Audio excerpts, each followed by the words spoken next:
Olá, seja bem-vindo à nossa primeira aula do curso de Introdução à Língua Grega.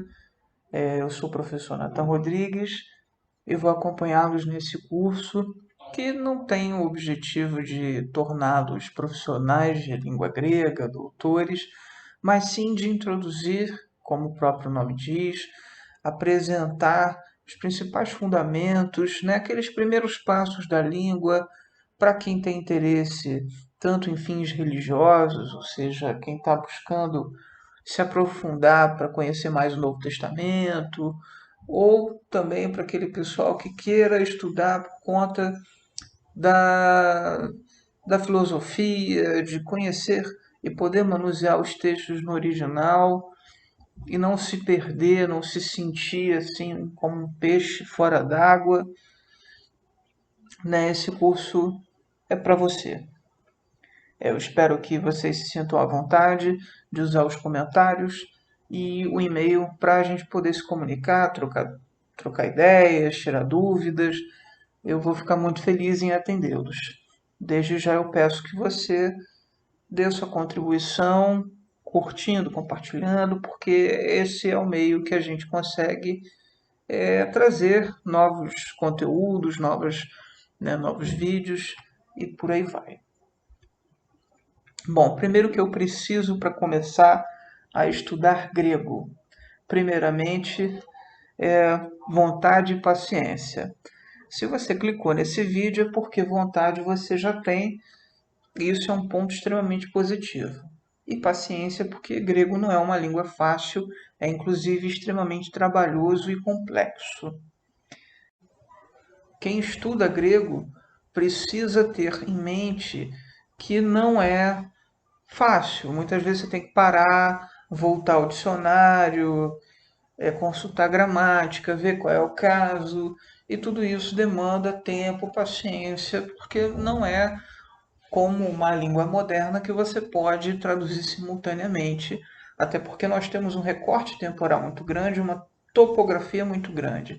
A Grécia antiga, né, não é uma cidade-estado ou uma nação como nós vemos hoje.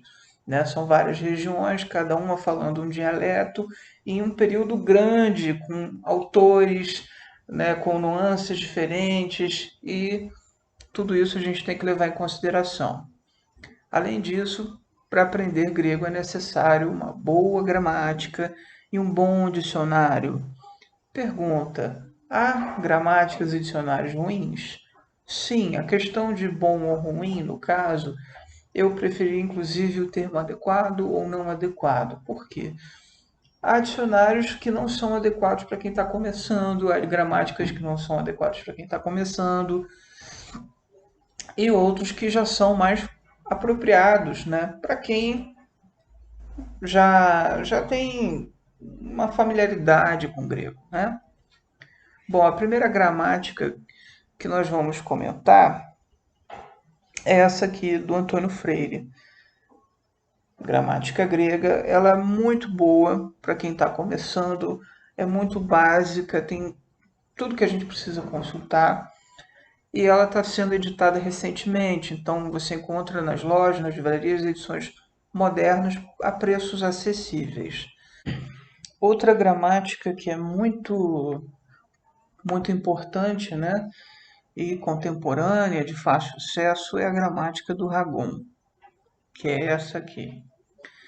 Essa editora Odisseus, ela é famosa pela produção de livros com edições muito bonitas. Essa, por exemplo, tem capa dura, tem um papel assim mais bonitinho, né? Mas a minha única crítica a essa gramática é que a letra é um pouco pequena. Se você tem dificuldade com isso, talvez não seja adequado para você. Então seria melhor buscar Antônio Freire. Né? Tanto essa quanto a do Antônio Freire você encontra nas livrarias, edições atualizadas, revistas e por aí vai. Não é muito caro, custa em média R$ 50, até menos do que isso.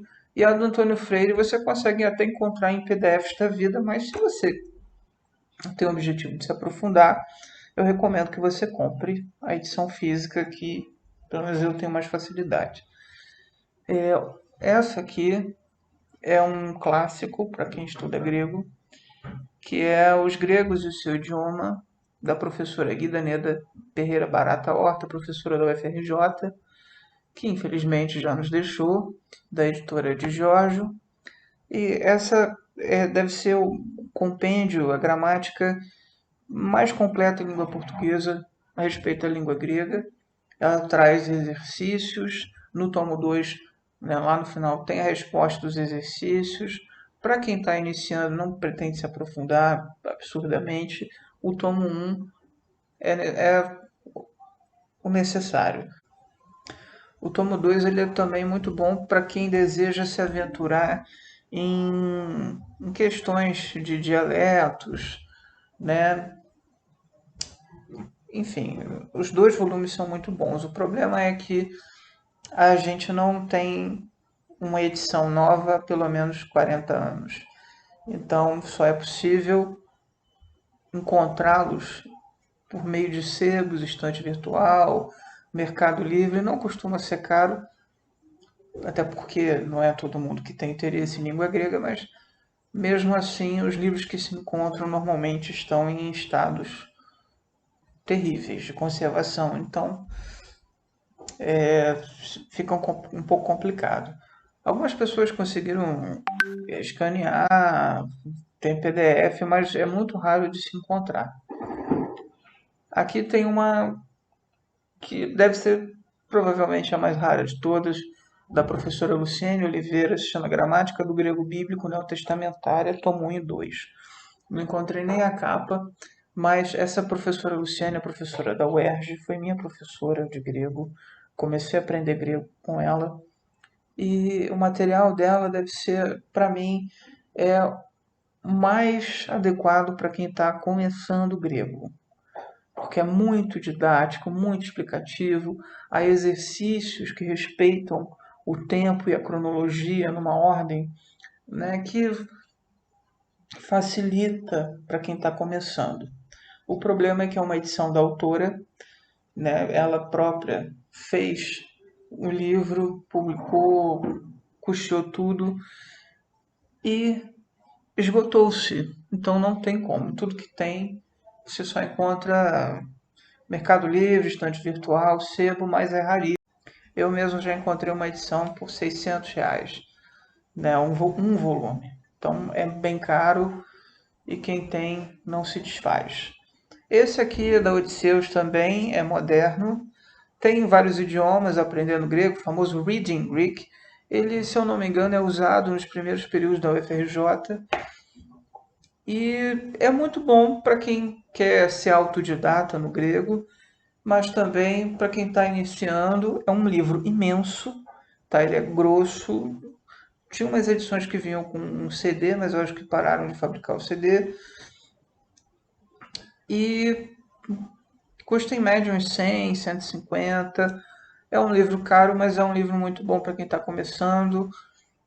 Tem textos reconstituídos, ou seja, não são textos da antiguidade, mas que são facilitados para que você, que está começando grego, se aprofunde e ele vai seguindo graus, né? Ele é bem baseado nessa questão da linguística aplicada, com input de mais um, ele vai em graus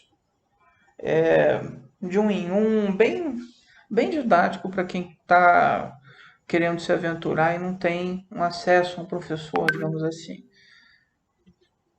Aqui tem a gramática do Taylor. Durante muito tempo só existia a edição inglesa, né, no caso americana, e agora há uma tradução em língua portuguesa. É uma gramática boa, principalmente para quem está estudando o Novo Testamento, mas, né, eu acho que talvez a edição em língua portuguesa você deva procurar outras, né, mas é muito boa também. Só que ela é neotestamentária, ou seja, ela é do grego koiné.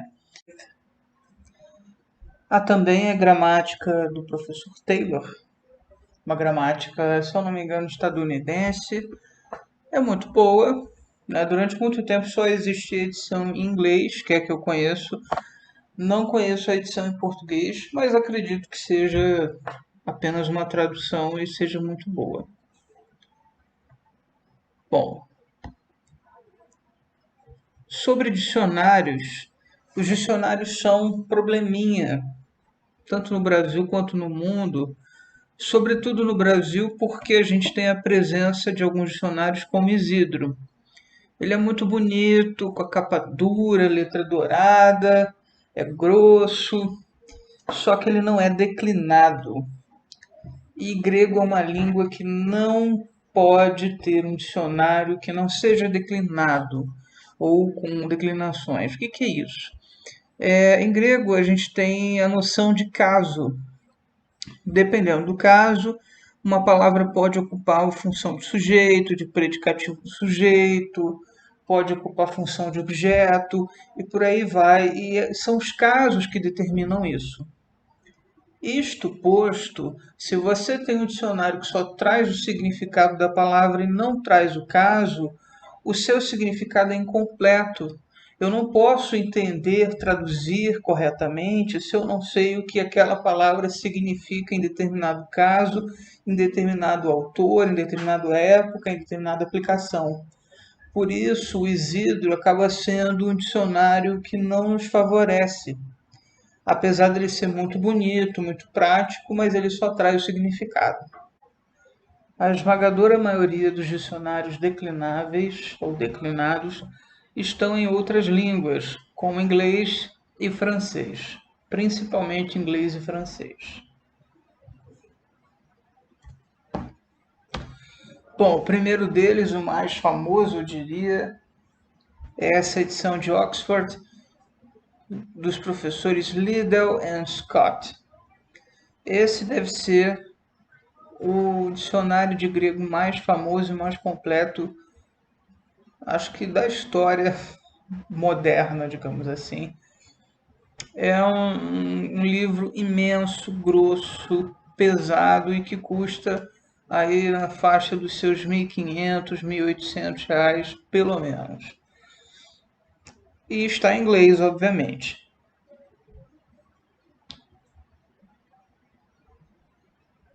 O Bailly, o Le Grand Bailly, é francês e é no mesmo nível do Liddell, né? Popularmente conhecido como Liddell também. O Bailly, ele é francês, é declinado, é muito bom também.